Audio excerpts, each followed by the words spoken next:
여러분은 심해를 생각하면 어떤 것들이 떠오르신가요? 어둡고 매우 차갑고 뭐가 튀어나올지 알 수 없는 그런 미지의 공포를 느끼는 것이 보통이겠죠. 인간은 우주를 향해 나아가는 것을 목표로 하고 있지만 아이러니하게도 같은 지구에 있는 심해조차 완전히 정복하지 못했죠. 그만큼 심해에는 우리가 상상할 수 없는 소름 끼치는 존재들이 도사리고 있을지도 모릅니다. 오늘 제가 준비한 이야기는 그런 심해를 탐사하던 연구원들에게 일어난 이야기입니다. 그럼 오늘도 재밌게 즐겨주시길 바랍니다. 탐사선 네리우스호는 고요한 심해를 향해 천천히 가라앉고 있었습니다. 바다는 점점 어두워졌고 유일한 빛은 선체에서 뻗어나오는 조명이었습니다. 수압은 이미 수천 미터를 넘어섰지만 선체는 단단하게 견디고 있었습니다. 연구팀은 심해, 아직 연구를 못다한 새로운 해양 생물과 토지를 연구하는 것이 주 목표였죠. 이곳은 인류가 거의 접근하지 못한 공간이었습니다. 태양빛조차 도달하지 않는 어둠 속에서 바닷속의 미지의 존재들이 오랜 시간 잠들어 있었습니다. 탐사선 내부는 긴장으로 가득했습니다. 조종석 앞에 앉아있는 선장은 차분한 목소리로 조종을 이어갔고 연구원들은 모니터를 들여다보며 주변 환경을 주의 깊게 살펴보고 있었습니다. 그러다 한 연구원이 모니터에서 수상한 신호를 발견하였죠.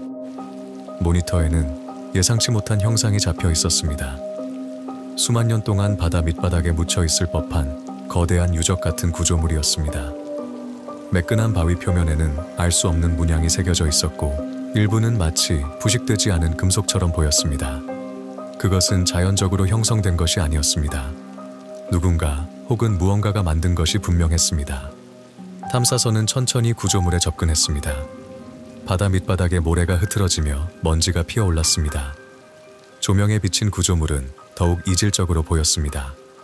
연구팀은 무전을 통해 이 상황을 본부에 보고했지만 깊은 해저에서는 교신이 원활하지 않았습니다. 탐사선 내부의 공기는 점점 무거워졌습니다. 아무도 말을 하지 않았습니다. 마치 누군가 아니면 무언가가 그들을 지켜보고 있는 듯한 기분이 들었습니다. 탐사선은 구조물의 외곽을 따라 이동했습니다. 벽에는 마치 오래된 성문처럼 보이는 거대한 문이 자리 잡고 있었습니다.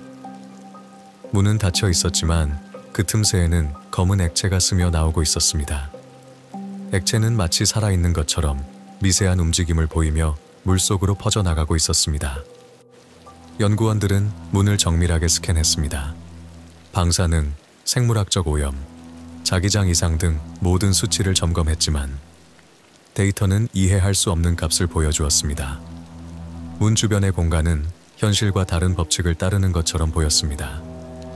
선장은 긴장된 표정으로 장비를 확인했지만 기술적 이상은 발견되지 않았습니다. 그러나 그 짧은 순간 동안 모든 사람들은 이상한 기분을 느꼈습니다. 시간이 아주 짧게 멈췄다가 다시 흐르는 듯한 감각이었습니다. 탐사선은 조심스럽게 로봇 팔을 뻗어 문을 건드렸습니다. 금속과 금속이 맞닿는 둔탁한 소리가 들렸고 문은 미세하게 흔들렸습니다. 그리고 갑자기 그 문이 천천히 열리기 시작했습니다. 바닷속 깊은 곳에서 아무도 예상하지 못한 일이 벌어지고 있었습니다. 문이 열린 순간 심해는 더욱 깊은 어둠으로 빨려 들어가는 듯 했습니다. 문이 완전히 열렸을 때 탐사선 내부는 잠시 정적에 휩싸였습니다. 앞을 내다보는 조명 너머로 검은 심연이 끝없이 펼쳐져 있었습니다. 그곳은 또 다른 세계로 이어지는 문 같았습니다. 조종석에 앉아있던 선장은 잠시 망설였지만 결국 천천히 탐사선을 전진시켰습니다. 탐사선이 어둠 속으로 들어가자마자 조명에 비친 내부의 벽들이 서서히 드러났습니다.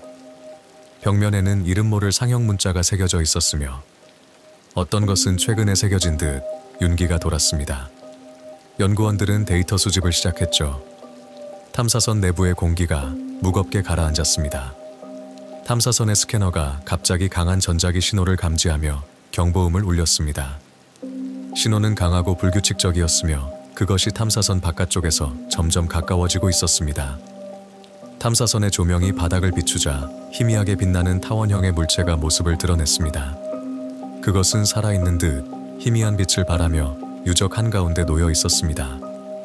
물체의 표면은 매끄럽고 투명한 듯 보였지만 가까이서 보면 내부에서 미세하게 꿈틀거리는 무언가가 느껴졌습니다. 연구원들은 조심스럽게 접근하여 물체를 탐사선 내부로 옮겼습니다. 물체는 특수한 유리관에 보관되었으며 표면에는 정체불명의 문양이 새겨져 있었습니다. 문양은 시간이 지날수록 희미한 빛을 내며 변형되는 것처럼 보였습니다. 연구원들은 그 현상을 분석하며 데이터를 기록했지만 데이터는 계속 불안정한 신호를 보냈습니다. 탐사선 내부의 분위기는 점점 묘하게 변했습니다. 연구원들은 하나둘씩 악몽을 꾸기 시작했고 선장조차도 잠을 설친 얼굴로 조종석에 앉아 있었습니다. 이상한 것은 아무도 제대로 된 꿈의 내용을 기억하지 못한다는 것이었습니다. 오직 압도적인 두려움과 무언가 거대한 존재가 자신들을 바라보고 있다는 느낌만 남아 있었습니다. 주인공은 점점 불안감을 느끼기 시작했습니다. 이 물체를 즉시 폐기하고 돌아가야 한다고 주장했지만 다른 연구원들은 마치 홀린 듯이 물체를 바라보며 단호하게 반대했습니다. 그들은 자신들이 역사적인 발견을 했으며 이 기회를 놓칠 수 없다고 말했습니다. 하지만 그들의 눈빛은 이상할 정도로 텅 비어 있었습니다. 그리고 그 순간 유리관 속 물체에서 검은 액체가 스며나오기 시작했습니다. 액체는 천천히 흘러내리더니 유리관을 감싸기 시작했습니다. 한 연구원이 당황하며 물체를 만지려는 순간 액체가 그의 피부에 스며들었습니다.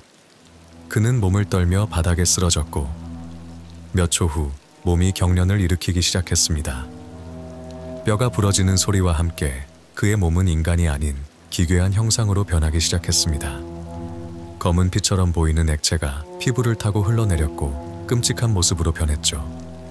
다른 연구원들은 경악하며 뒷걸음질 쳤지만 그것은 곧 다른 대상을 향해 돌진했습니다. 탐사선 내부는 순식간에 혼돈으로 변했습니다. 공포 속에서 연구원들은 비명을 지르며 도망쳤습니다. 하지만 변이된 연구원의 움직임은 너무나 빨랐습니다. 그는 연구원 한 명을 덮치며 그 몸속으로 검은 액체를 주입시켰고 곧 그 연구원도 같은 방식으로 변해갔습니다. 피부 아래에서 무언가가 꿈틀거리는 것이 보였습니다. 선장이 뭔가를 외쳤지만 이미 늦어버렸습니다. 탐사선 내부에서 총성이 울렸습니다. 남아있던 승무원 중 한 명이 권총을 꺼내들고 괴물로 변한 연구원들을 향해 사격을 가했습니다. 총알은 정확히 머리를 맞췄지만 그들은 쓰러지지 않았습니다. 오히려 총구를 향해 빠르게 돌진했고 사격하던 승무원의 목을 찢어버렸습니다. 그 순간 탐사선 전체가 강한 진동과 함께 흔들렸습니다. 외부에서 무언가 거대한 것이 움직이고 있었습니다. 창문을 통해 본 바닷속에는 거대한 검은 그림자가 떠다니고 있었습니다. 그것은 마치 유적이 깨워낸 무언가가 점차 그 모습을 드러내고 있는 것처럼 보였습니다. 주인공은 재빨리 탈출 경로를 찾기 시작했습니다. 그러나 이미 대부분의 연구원들은 감염되었거나 처참하게 살해당한 상태였습니다. 탐사선의 바닥과 벽에는 검은 액체가 퍼져나가고 있었고 그것은 유기적으로 움직이며 탐사선을 점점 감싸고 있었습니다. 주인공은 탈출용 캡슐을 떠올렸습니다. 그것이 유일한 희망이었습니다. 주인공은 이를 악물고 뛰었습니다. 캡슐의 해치가 열리며 주인공은 안으로 몸을 던졌습니다. 그녀의 폐는 터질 것 같았고 심장은 미친 듯이 뛰고 있었습니다. 버튼을 누르자 캡슐이 잠기며 이내 탐사선을 떠나 상승하기 시작했습니다. 캡슐로 향하는 길을 막고 있던 일부 감염체들이 폭발과 함께 사라졌습니다. 바닷속 깊은 곳에서 거대한 형체가 서서히 모습을 드러냈습니다. 그것은 유적을 중심으로 서서히 움직이기 시작했습니다. 캡슐은 심해를 빠져나와 상승했고 얼마 지나지 않아 구조선이 접근해왔습니다. 주인공은 마지막 힘을 짜내어 무전을 보냈고 마침내 구조선에 의해 구출되었습니다. 구조선의 승무원들은 그녀를 치료실로 데려갔습니다. 그렇게 그녀는 구조되었지만 목 뒤쪽에서 꿈틀거리는 뭔가가 보이며 소름 끼치는 이 존재는 세상 밖으로 나올 수 있게 되었습니다.